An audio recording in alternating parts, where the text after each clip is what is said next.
masuk di dalam sebuah seri firman Tuhan yang baru yang akan saya beri judul The God of Miracles. I'm so excited. Buat saya pribadi, saudaraku, apa yang terjadi atas gereja kita saat ini, it is a miracle. Ini adalah mujizat, Bu. Itulah yang dikatakan dalam Keluaran 15 ayatnya yang ke-11. Kita buka ya Bapak Ibu. Siapakah yang seperti Engkau? Saya bacakan. Di antara para Allah ya Tuhan. Siapakah seperti Engkau? Mulia karena kekudusan-Mu. Saya senang kata-kata ini saudaraku. Menakutkan karena perbuatan-Mu. Ini bukan menakutkan scary ya saudaraku. Ini menakutkan in the sense of gentar. Karena betapa dahsyat perbuatan Tuhan. Perbuatan-Mu yang masyhur. Engkau pembuat keajaiban. Berapa banyak dari saudara di tempat ini yang tahu, saudara dan saya menyembah Tuhan yang adalah sang pembuat keajaiban. He is the miracle working God. Kita menyembah Allah sang pembuat keajaiban. Dan tahukah saudara sesungguhnya ayat yang baru saja saudara baca tadi, itu adalah penggalan dari lagu yang dinyanyikan oleh Musa dan bangsa Israel. Itu sepenggal lagu aja saudaraku pada saat itu. Lagu yang dinyanyikan oleh Musa dan bangsa Israel, kenapa saudaraku? Karena Tuhan mengerjakan perbuatan dahsyat di depan mata mereka. Finally loh saudaraku, bukan setelah couple months, bukan setelah beberapa tahun, setelah ratusan tahun. Bangsa Israel berjalan keluar dari tanah Mesir sebagai bangsa yang bebas. Mereka bukan lagi budak, saudara. Mereka keluar sebagai bangsa bebas. Dan amazingnya lagi, Bu, mereka tidak keluar dengan tangan kosong. Wow. Mereka keluar, Pak, dibawain emas, dibawain perak, dibawain kain-kain mahal, Bu. Mereka keluar sebagai orang bebas. Akan ada orang-orang di tempat ini, Tuhan kerjakan perkara dahsyat atas hidupmu. Apa yang engkau akan berkata, tidak bisa tidak engkau harus berkata, ini pasti Tuhan. Tapi masalahnya, keluar dari bangsa Mesir, Pak, gak berapa lama, Firaun berubah pikiran. Mereka yang tadinya mau melepaskan bangsa Israel, Firaun berubah pikiran, Bu. Ada di sini yang kadang ngalami seperti ini. Pastor, Tuhan itu sudah tolong saya. Lah tapi kok diizinkan lagi? Tuhan sudah tolong. Tapi belum selesai. Masalah datang lagi. Berapa banyak di sini yang sadar saudaraku, iblis gak akan pernah senang penggenapan janji Tuhan terjadi atas hidupmu. Jangan jadi orang Kristen yang naif aminnya yang paling keras. Jangan jadi orang Kristen yang manja aminnya yang paling keras. Kalau iblis gak seneng, tapi janji Tuhan sudah diberikan, ngotot aja pegang janjinya saudara. Justru salah besar, iblis gak seneng, janji Tuhan di depan, saudara malah mempertanyakan Tuhannya. Yang mengerti amin yang paling keras. Lah orang Tuhan udah janji kok, itu janji, pasti digenapi. Nah tapi di dalam prosesnya itu tergenapi, ya pasti gak suka lah iblisnya. Jangan pertanyakan Tuhannya. Lawan iblisnya, pegang kenceng janji Tuhannya.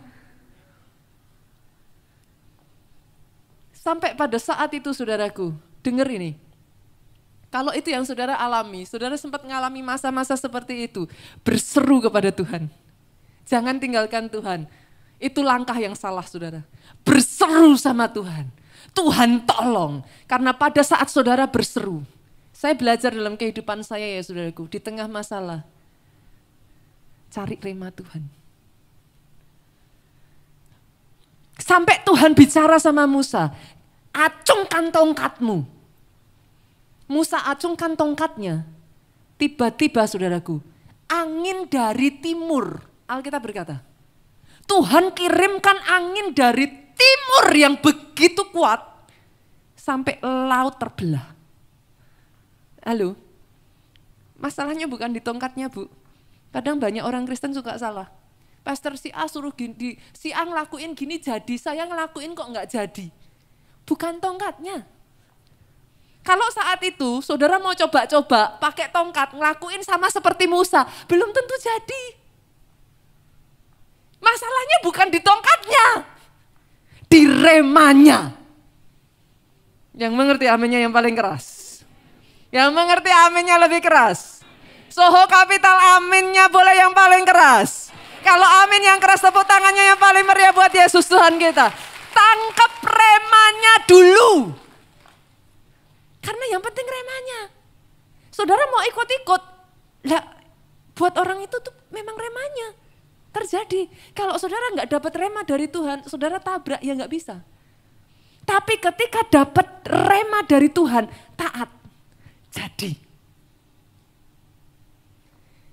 Musa acungkan tongkat itu, saudaraku. Angin timur berhembus begitu kuat. Kebayang nggak, Bu? Ada daratan di dalam lautan. Bangsa Israel berjalan di laut kering.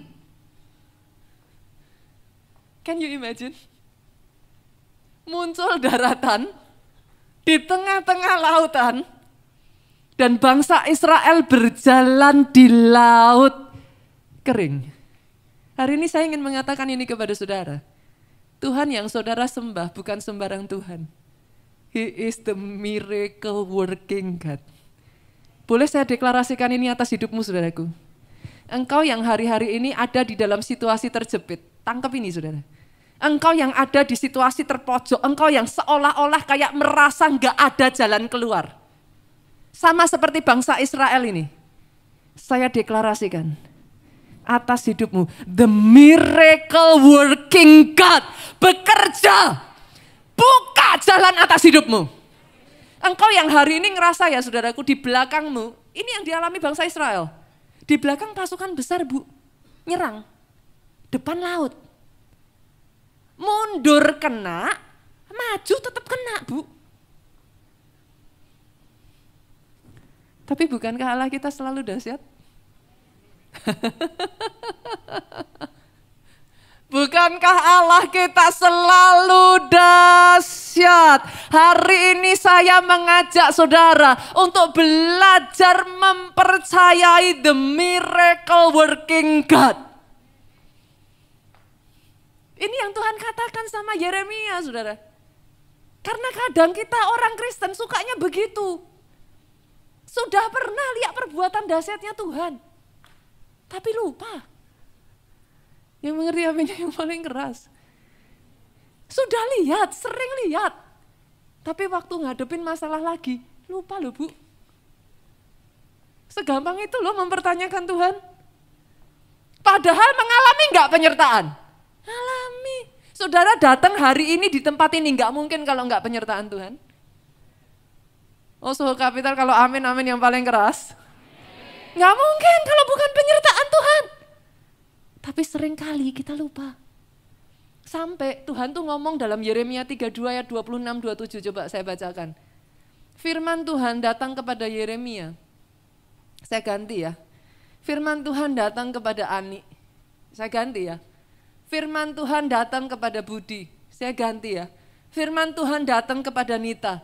Sesungguhnya akulah Tuhan Allah segala makhluk. Adakah sesuatu apapun yang mustahil untukku? Saya dan saudara sepakat, ini bukan pertanyaan. Sepakat ya saudara? Kita orang Kristen lah, tahu tidak ada yang mustahil bagi Tuhan, aminnya yang paling keras. Kita ngerti.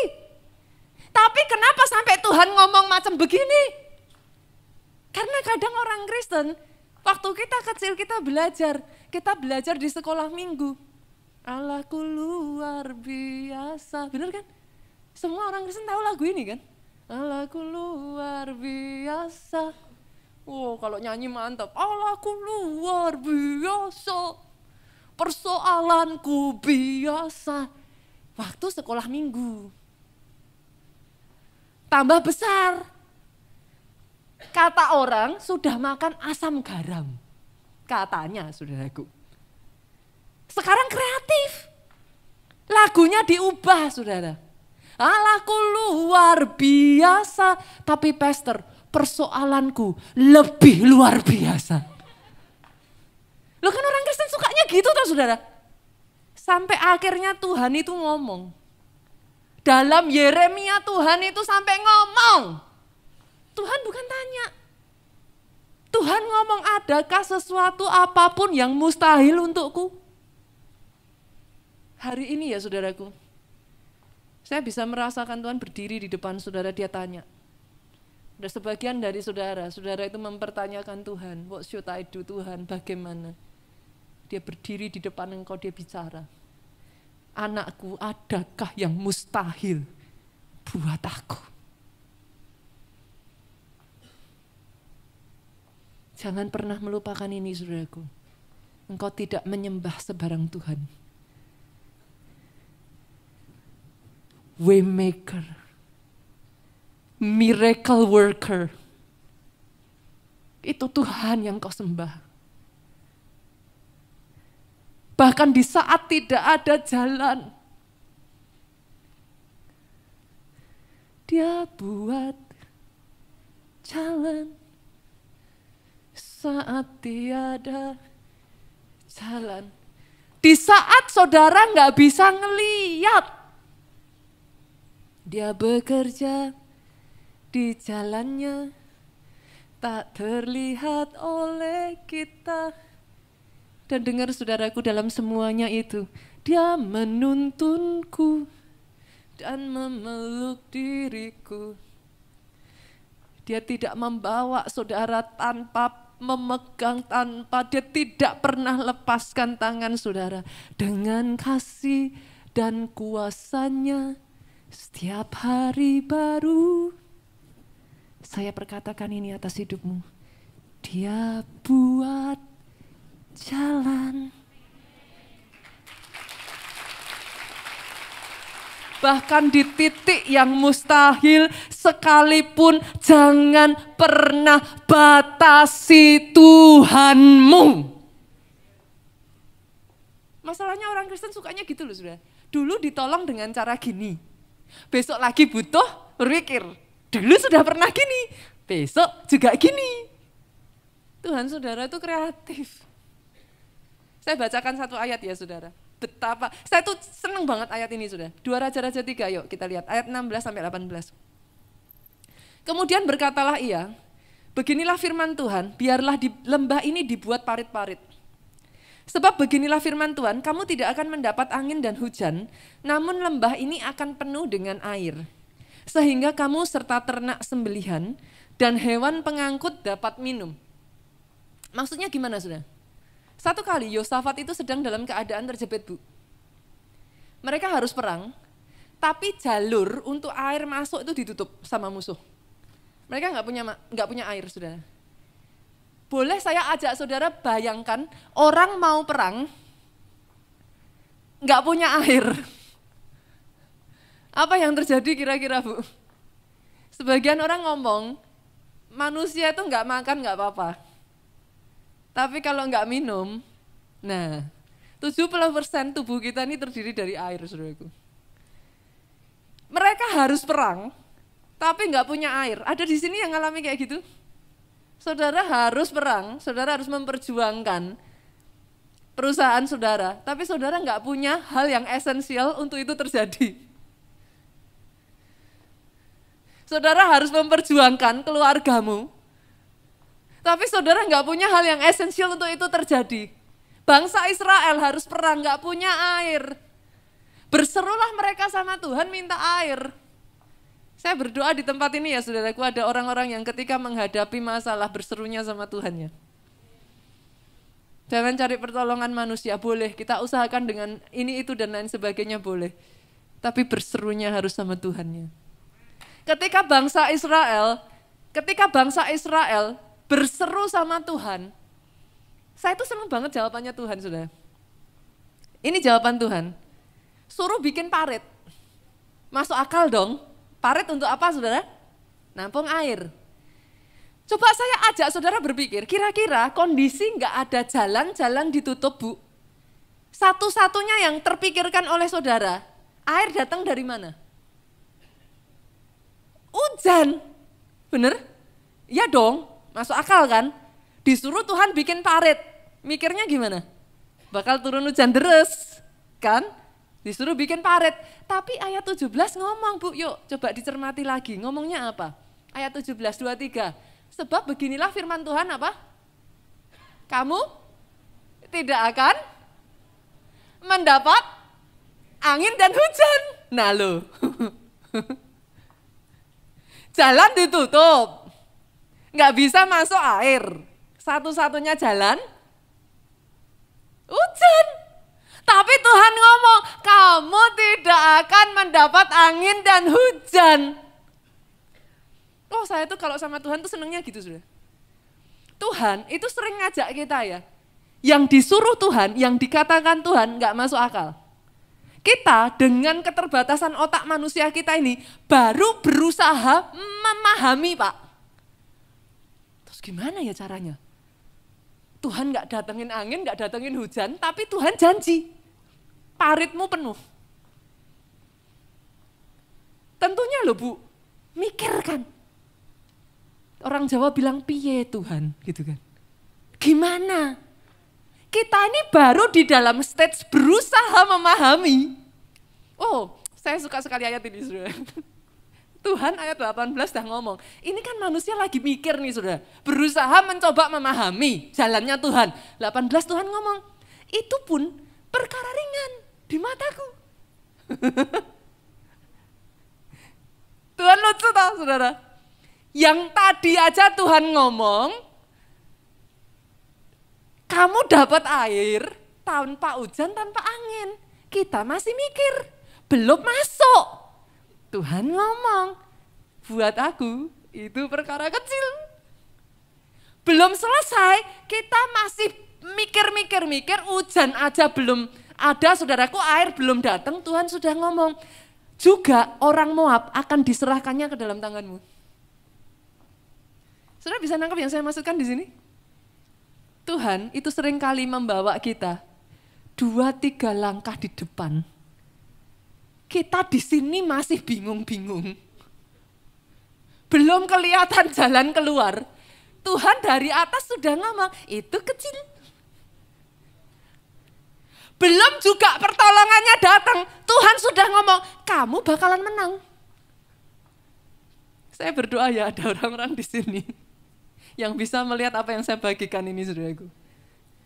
Ada orang-orang di sini yang saudara bisa berkata, atas permasalahan, atas bisnismu, itu pun kecil di mata Tuhan. Ada orang-orang di sini yang berani berkata, atas persoalan rumah tanggamu, itu pun kecil di mata Tuhan. Ada orang-orang di sini yang berani berkata, atas masa depanmu, saudara masih bingung mikirin sekarang kenyataannya kacau balau. Tuhan dah ngomong masa depanmu itu gilang gemilang. Masa depanmu itu damai sejahtera adanya. Apa yang ingin saya sampaikan? Belajar untuk menyadari engkau menyembah the miracle working God. Itu yang dialami Ayub. Berapa banyak dari saudara dan saya setuju, yang dialami Ayub itu sudah beyond belief. Setujulah saudara.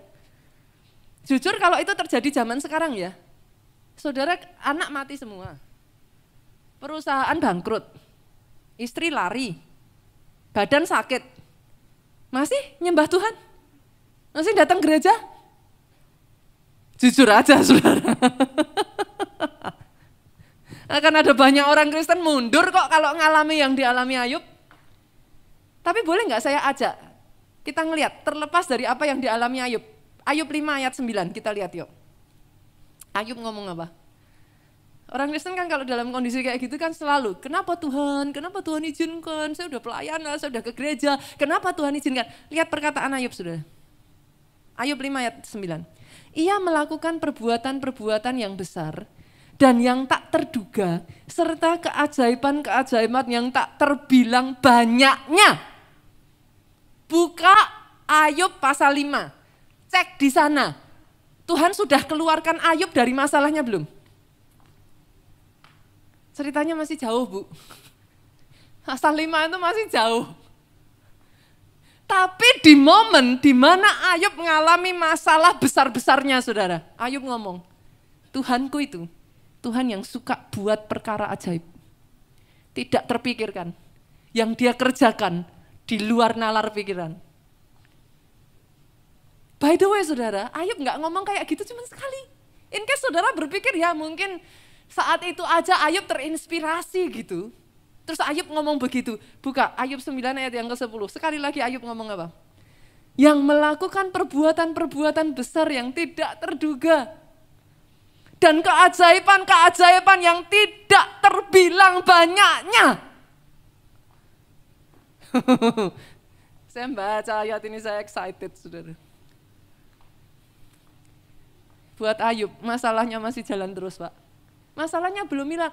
Pasal 9 ayat 10 itu by the way, Pak. Kesusahan Ayub itu sampai pasal 42. Sederhananya gini, saudara. Masalahnya itu 42 pasal. Itu kalau zaman dulu, saudara, di generasi saya nonton sinetron Tersanjung gitu loh, saudaraku. Masih ingat ya? Seri 1 rampung gitu, selesai sudah. Seri 2, 3 nggak tahu. Terakhir Tersanjung itu sampai berapa ya? Saya nggak tahu, saudara. Ada nggak di sini yang berkata, Pastor, kisah hidup saya, kesulitan hidup saya, itu kalau ditulis, itu kayak Ayub 42 pasal. Loh, so what, saudara, emangnya kenapa? Kalau 42 pasal kenapa? Tapi lihat, karena Ayub di dalam 42 pasal penderitaannya tidak fokus pada masalah, saudara. 42 pasal dia menderita. Dia fokusnya, Tuhanku itu sanggup bikin perkara ajaib. Tuhanku, masalahku boleh jutaan, tapi keajaibannya Tuhanku miliaran. Itu dengan kata lain Ayub tuh mau ngomong kayak gitu, saudara. Enggak masalah. Masalahnya sampai 42 pasal. Tapi karena fokusnya enggak salah. Fokus bukan pada masalah. Fokus pada sang pembuat keajaiban. Lihat ayat 10, pasal yang ke-42. Tuhan memulihkan keadaan Ayub. Setelah ia meminta doa untuk sahabat-sahabatnya, Tuhan memberikan kepada Ayub 2 kali lipat dari segala kepunyaannya dahulu. Oh, yang amin kurang keras, saudaraku. Kalau tepuk tangannya lebih meriah lagi. Mau 42 pasal enggak apa-apa. Yang penting ayat 10 terjadi. Aminnya yang paling keras. Sudah 42 pasal, ayat 10 masih enggak terjadi. Itu parah, saudaraku. Yang mengerti katakan amin. 42 pasalmu harus berhenti di ayat 10. Atas hidupmu saya perkatakan, saudaraku, jangan terus lihat masalahmu. Belajar seperti Ayub. Lihat the miracle working God. Boleh 42 pasal, tapi di ayat yang ke-10 dia kembalikan 2 kali lipat atas hidupmu. Mau masalahnya miliaran gimana, Pastor? Enggak apa-apa. Kenapa memang kalau masalahnya miliaran? Ini yang dikatakan Yohanes, saudara. Saya kalau berapa banyak dari saudara ya belajar mencintai Alkitab, saudara. Really, Alkitab itu so sweet. Belajar mencintai Alkitab. Yohanes tuh sampai bilang gini, saudara. Yohanes 21 ayat 25. Masalah banyak nggak apa-apa, saudara. Kenapa? Orang Kristen takut masalah, saudara. Dari dulu kan pertama terima Yesus juga nggak dijanjiin ikut Tuhan, nggak ada masalah kan? Yang mengerti katakan amin. Kenapa menghindari masalah? Masalah nggak pernah bisa dihindari. Tapi ketahui satu hal ini, Yohanes 21 ayat 25 ngomong gini, masih banyak hal-hal lain lagi yang diperbuat oleh Yesus. Jikalau semua itu harus ditulis satu persatu, agaknya dunia ini tidak dapat memuat semua kitab yang harus ditulis itu. Artinya apa, saudara? Mau masalah saudara berjuta-juta, bermiliar-miliar, mujizat, keajaiban, pertolongan, kalau mau ditulis, tidak ada yang bisa menampung di muka bumi ini. Masalahnya miliaran sekalipun, pertolongannya triliunan, saudaraku. Saya mengajak saudara untuk bisa melihat ini loh, saudaraku. Tuhanmu tidak sekecil yang kau pikirkan. Kenapa? Karena di momen pandemi ini saya melihat ada banyak orang Kristen yang otot imannya itu jadi lemah. Sejujurnya saudara, kalau saudara mau jujur, di masa pandemi banyak orang Kristen tidak lagi bisa mempercayai keajaiban Tuhan. Izinkan saya hari ini berkata kepada saudara, belajar percaya sekali lagi. Trust him again. Percayai lagi. Pastor yang kenyataannya di depan mata, ya kenyataannya mau apa? Belum selesai pasalnya kok, saudara. Ya betul, memang kenyataannya Ayub juga kenyataannya begitu. Tapi selama kisahmu belum selesai, tidak ada kata mundur, saudara. Selama kisahmu belum selesai. Ini yang saya deklarasikan atas pribadi, lepas pribadi di tempat ini. The miracle working God, saudara. Dia mengerjakan dengan caranya yang ajaib. Dia masih terus bergerak. Jangan batasi caranya, saudara. Tidak terpikirkan di otak, ya memang keterbatasan otak kita kok, saudara. Mau gimana? Betul? Siapa kita ini? Kalau mau dipikir, dia punya 1001 jalan. Satu yang saya ingin ingatkan saudara, di momen dimana saudara nggak bisa memahami itu, Pak. Ketika janjinya dengan kenyataan menurut saudara itu langit dengan bumi, hati-hati dengan perkataan. Kenapa saudara? Saya ajak baca satu ayat ya, 2 Raja-Raja 7 ayatnya yang pertama sampai kedua. Pemain musik boleh bersiap. Berkatalah Elisa, dengarlah firman Tuhan, begini firman Tuhan. Besok kira-kira waktu ini sesukat tepung yang terbaik akan berharga sesikal. 2 sukat jelai akan berharga sesikal di pintu gerbang Samaria. Masih ingat kisah ini enggak, saudara? Ini kisah ketika bangsa Israel mengalami kelaparan parah. Pastor, yang namanya kelaparan itu separah apa toh? Parahnya saudaraku sampai di titik yang ibu-ibu mulai memotong anaknya, merebus anaknya dan memakan anaknya sendiri. Baca saudaraku, dalam Alkitab ada kok. Saya nggak bikin-bikin, ayat ini ada, baca aja di 2 Raja-Raja itu, apa yang terjadi. Israel pernah mengalami kelaparan yang begitu parah. Artinya apa saudara? Bahkan bangsa pilihan Tuhan pun bisa mengalami masalah. Siapa kita ini saudara? Nggak ada apa-apanya. Jadi kalau saudara dan saya mengalami masalah, Israel pernah mengalami dalam kondisi separah itu.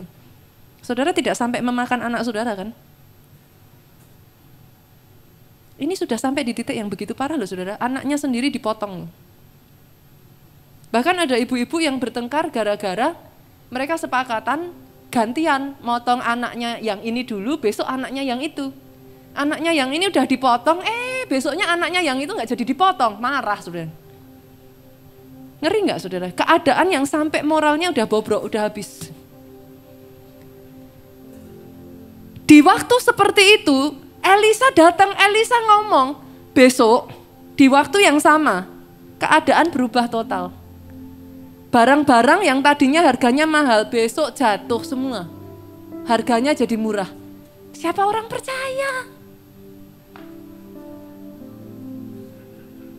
Tapi masalahnya, ayat 2 lihat saudara.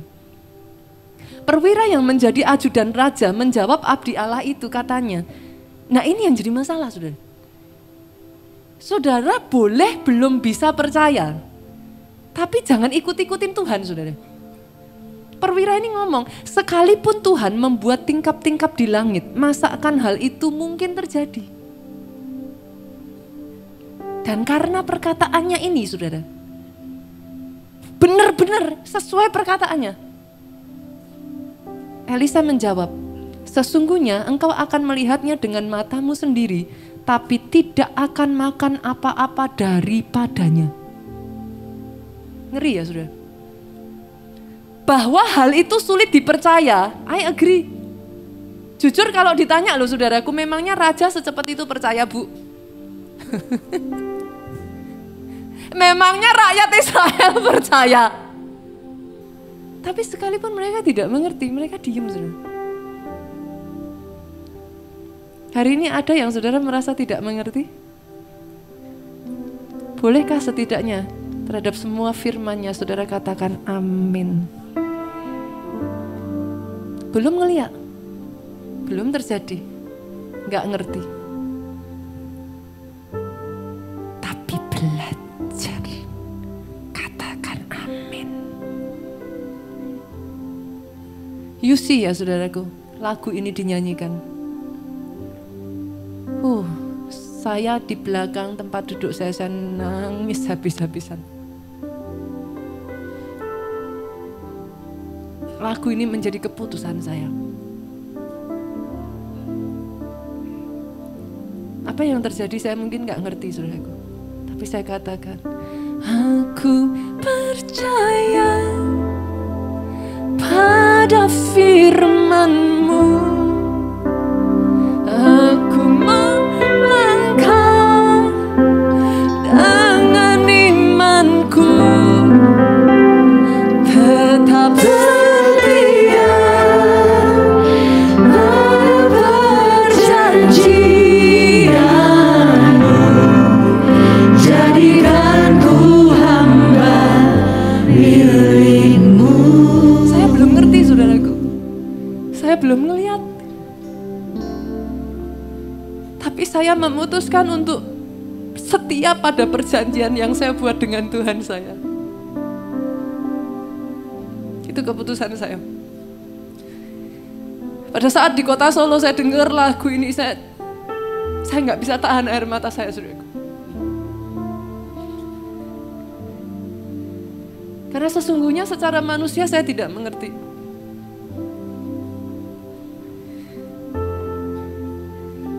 Panjangkan talinya, panjangkan kokoh-kokoh patonya. Tuhan, padahal banyak jemaat yang saat ini masih ada dalam keadaan terluka. Keadaannya masih porak-poranda. Bagaimana mungkin Tuhan bicara panjangkan, lapangkan? It doesn't make sense to me. Berapa banyak orang yang mundur dari Tuhan, berapa banyak orang yang kepahitan karena melihat kehidupan yang begitu rupa. Tapi Tuhan ngomong keturunanmu akan memperoleh bangsa-bangsa mendiami tempat-tempat sunyi. Tapi hari ini saya present di hadapan saudara, saya bawa itu di hadapan saudara. Adakah orang-orang di tempat ini yang mau bangkit berdiri dan berkata, aku percaya pada firman-Mu, aku melangkah dengan imanku, tetap memegang, tetap setia pada perjanjian-Mu. Jadikan ku hamba milik-Mu.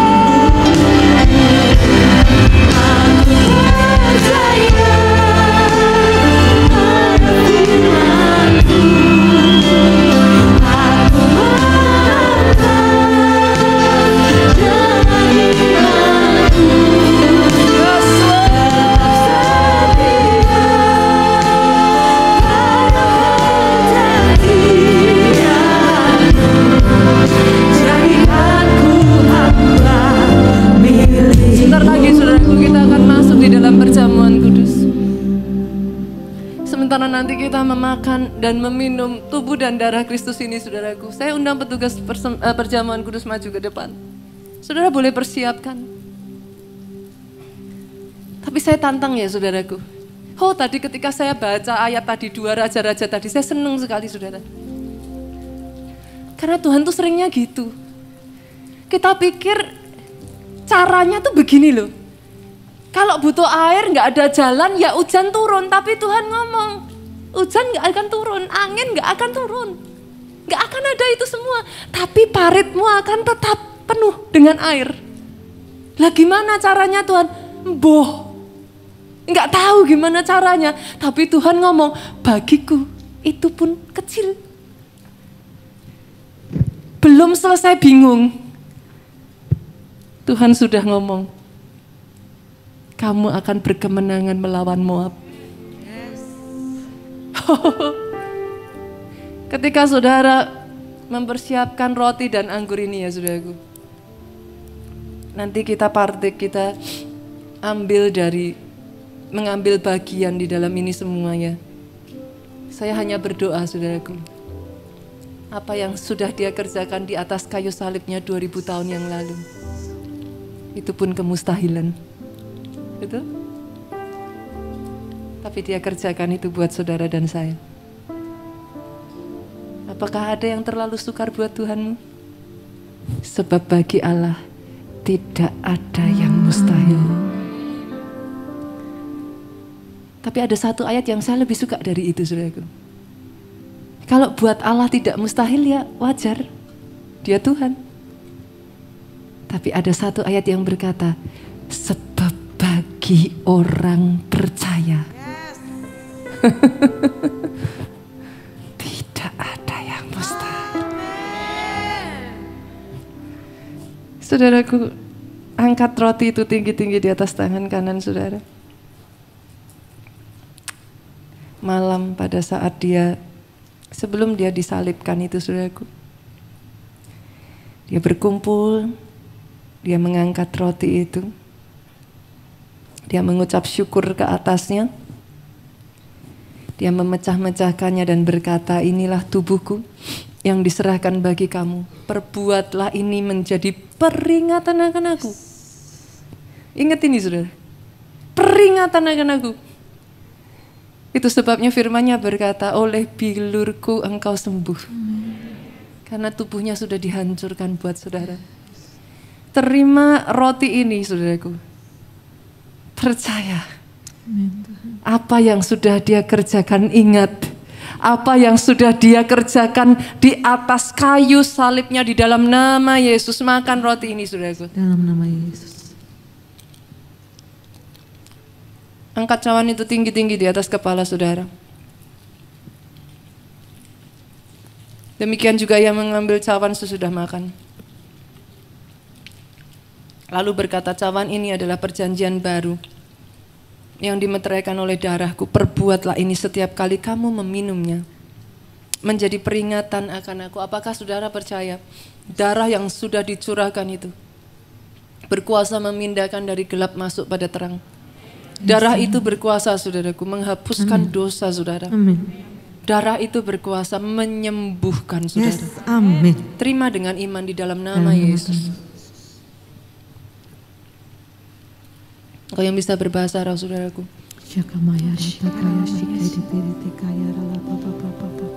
Datang di hadapan Yesus.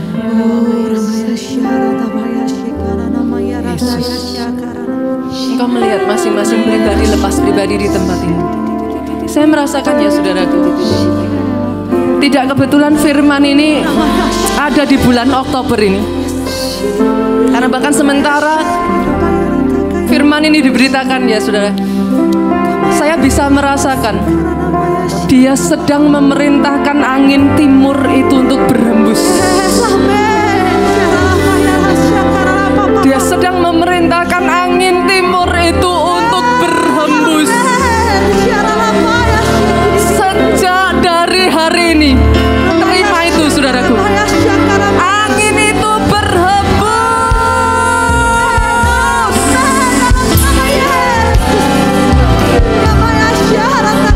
Saudara akan mulai melihat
saudaraku, diberkati saudara oleh Tuhan. Amin.